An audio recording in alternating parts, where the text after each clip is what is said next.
Nothing hits you in the nostalgia like a retro gaming handheld that looks and feels like a Game Boy. But there are so many different flavors of vertical gaming handheld these days, and the range in prices is pretty wild. Today I want to show you 5 vertical handhelds ranging from $5 all the way up to $500. Hopefully it gives you a good idea of what exactly you're going to get for your money in this vertical handheld space. Let's just get straight into it.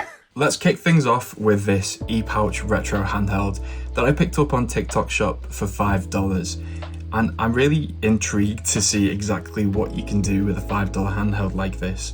Straight away you can tell it's built with fairly cheap materials. The plastic is very kind of lightweight and scratchy, and the buttons, while completely fine really, definitely don't feel as premium as you'd get on a more expensive handheld. You've got this 2.4-inch display with pretty big bezels, but it does the job, and you can definitely get a decent amount of brightness from it. This comes with a 6-hour rechargeable battery, which you find under this little clasp, and it actually comes with some features you might not get on more expensive handhelds, like a little volume wheel for a single front-facing speaker, as well as a headphone jack. So that's pretty cool. Charges here with USB Mini, I think it's called. Can't actually get access to the memory, so you're just stuck with the 500 games that come on it. And you do get some fairly well-known games, like you've got Angry Bird on here, you've also got Contra, and as you click through, it's got some ROMs on here that you will definitely recognize. Calling it 500 games in one is a bit of a stretch, because there are definitely some like duplicate games with different skins on. But here we are playing this Streets of Rage style game, and it works. You can game on this thing. It's not going to be the most amazing experience, but for $5 it feels like a decent little sort of stocking filler for Christmas. Maybe if you are in a Secret Santa group this year, maybe like this is a good one to just throw in. I've got no idea how durable this thing is going to be in the long term, but for now, I mean, yeah, it's pretty decent for $5, I would say. Let's go a slight step up though and look at handhelds in the $40 to like $80 range. This is one which gets recommended a lot. It's the Miyoo Mini Plus. And Miyoo have actually built this like custom skin over Linux, which essentially just lets you access your ROMs really easily. It does come pre-installed with quite a few ROMs, but you can also eject the SD card and actually put your own games on this one. That's the SD card down there. And it's even got RetroArch on here, so you can configure the ROMs as you would like. The display is 2.4 inches across, and here we see quite a reduction in the size of the bezels, as well as the sort of brightness and quality of the display. In fact, across the board here, you're going to see much more premium materials and quality sort of production. We've got this really nice sort of black translucent body, which lets you see some of the internals, and the buttons here are a lot nicer to press, a lot more comfortable. Feels like you've got a lot more control over the device and much less rattly. You've got these really nice kind of retro A, B, X, Y buttons that feel very smooth. They have more of a kind of polished feel to them. And then obviously you've got your select and start buttons and your reset button here. You also get a headphone jack on this handheld, but you can also charge it with USB-C, which might be a little bit more convenient. This one also comes with a removable battery. You've got your volume controls here, no slider like we had on the less premium model, but we've got a little up and down button for volume, and here you've got some triggers on the back as well. So you've got the R2 and L1, R1, and that's important because this thing can actually play up to like PS1 games. Playing a PlayStation 1 game here, completely fine really. It's a little bit pixelated, assets take a little bit of a while to load in sometimes, and it's not the brightest screen, so playing a game like this can actually be a little bit difficult when you go into dark environments. But this is the kind of handheld which you could just keep in your bag at all times. If you ever get stuck somewhere, like on the bus, even I go and pick my wife up from the train station and I just keep this in the car in case her train gets delayed. You may not need any more than this. If you're just looking for a way to kind of like connect with some old retro games, a handheld like the Miyoo Mini Plus, it's going to be completely fine. So yeah, in fact, it's a really nice experience, so I don't want to do it too down. The great thing about this like $40 to $80 price range is that you can get quite a lot of variety in terms of form factors and design. And this is one which really exemplifies that. It's the POWKIDDY V10, and it's got a 3.5 inch 480 by 320 display, which is perfect for Game Boy Advance emulation. It's got a gigabyte of RAM and 16 gigabytes of storage. You can remove the SD card here too and put your own ROMs on, but it will ship with a range of like inbuilt ROMs. And it's again got some like nice triggers on here. These are very clicky in comparison to the Miyoo Mini Plus, and the fact that they're kind of like on one plane makes them a little bit less easy to sort of navigate between. You've got a removable battery here as well as a headphone jack, and you also have this really nice kind of like retro design. The fact that it's a little bit wider means it actually sits a little bit more comfortably in my hand, and I find the display definitely a bit better on this one. Again, it can run all the way up to PlayStation, but with these proportions, you'll probably find yourself wanting to play Game Boy Advance. Again, it just kind of fits into that category of something you could throw in your bag. Mine's got a couple of scratches here and there because at this price range, I'm not like completely precious about it, and I think that's actually a big advantage, because when you move on to the more expensive handhelds, you can get really scared about breaking them and things like that. Whereas this one, you know, you can just be a little bit more confident about shoving it in your pocket as like a sort of $40 device. So yeah, there you go. This next device though is where the price and the design really steps up a notch. So this is the Analogue Pocket, and the great thing about this particular device is that you can actually put your old Game Boy and Game Boy Advance cartridges into the device like this.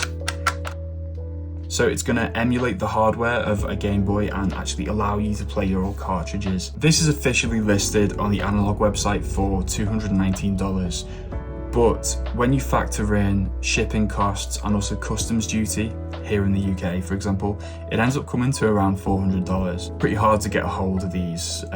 You can get them on eBay if you're willing to pay a bit of a premium, but you generally have to wait for like specific drops on the Analogue website and just get lucky, try and buy them for other people. But if you do go into all that effort, then you get this incredibly beautiful and amazing hardware. It's almost as if like Apple has designed a Game Boy, and this translucent blue one in particular just feels beautiful to me. It's got loads of just minor details on it which really stand out. You can actually see the Analogue logo on the motherboard inside, which is just a nice touch.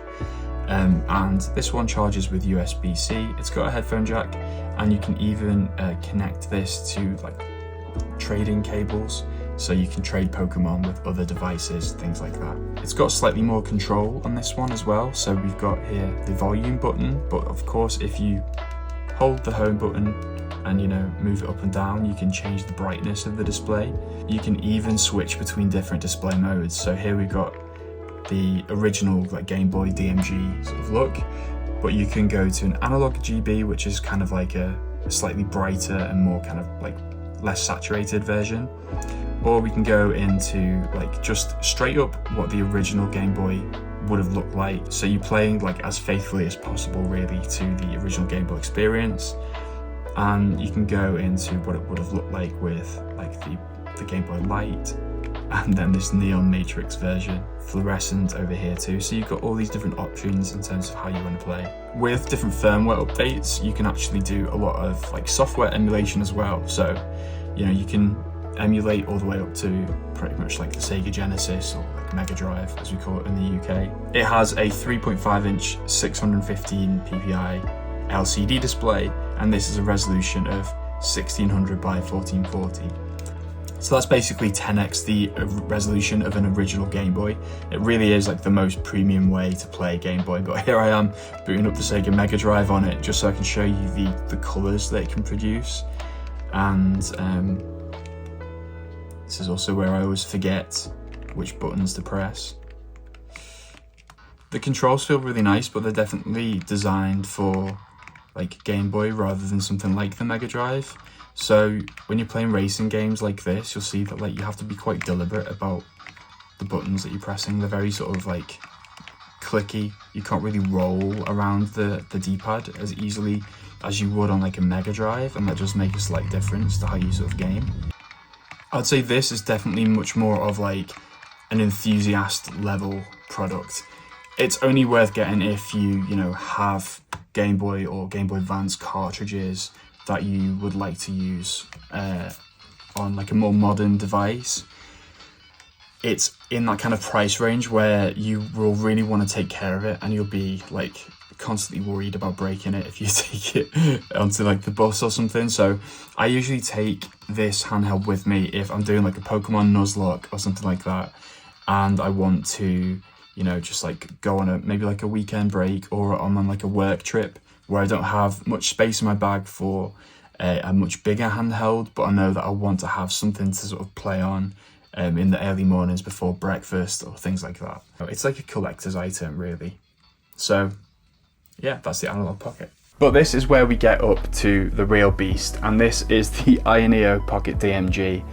It's complete overkill for a handheld, but it's also kind of incredible. And it's officially listed at $419 on the AYANEO website, but when you factor in things like shipping to the UK, I ended up paying like $500 for it. It's got a 3.92-inch OLED display and has a very unique control system. We've got one joystick here, and then we also have a trackpad which can be clicked down and act as a mouse.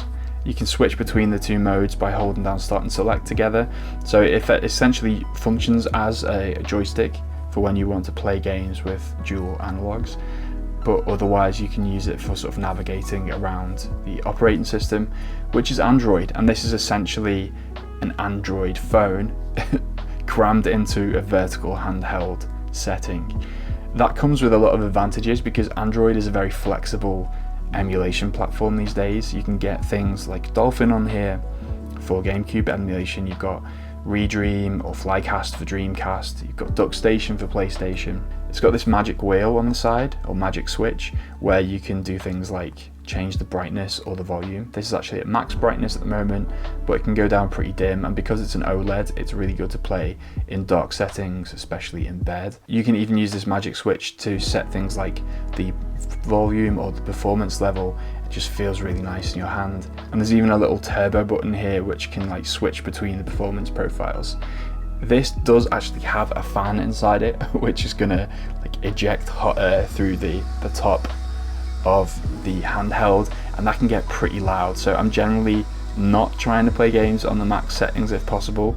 It's nice to have it, but I like just playing it on like either balanced or gaming, and then it's actually, you know, doesn't get in the way of the audio of the device. And once you get used to these controls, it really is like the ultimate vertical handheld, and I'm having a lot of fun just going back through my Dreamcast library.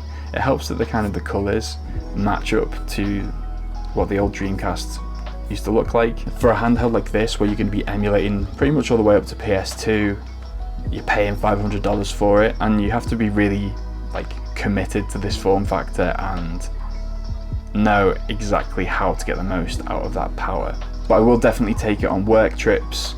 Let's say if I've got like a 2-hour flight somewhere, I'm going to be staying in a hotel away from my family and just need to kill like dead hours in the morning before I start work. And honestly, the design is just so beautiful, well constructed. It feels really premium, and you know, you can definitely tell the difference between this and like $100 handheld. If you're unsure about which vertical handheld to pick up, it's definitely worth starting with those slightly cheaper options and just figuring out if you need something slightly more powerful down the line. If you do want more information on any of the handhelds I've covered today, just check the description or some of these links because I've reviewed them in full in the past. Thanks so much for watching, and I'll see you in a bit.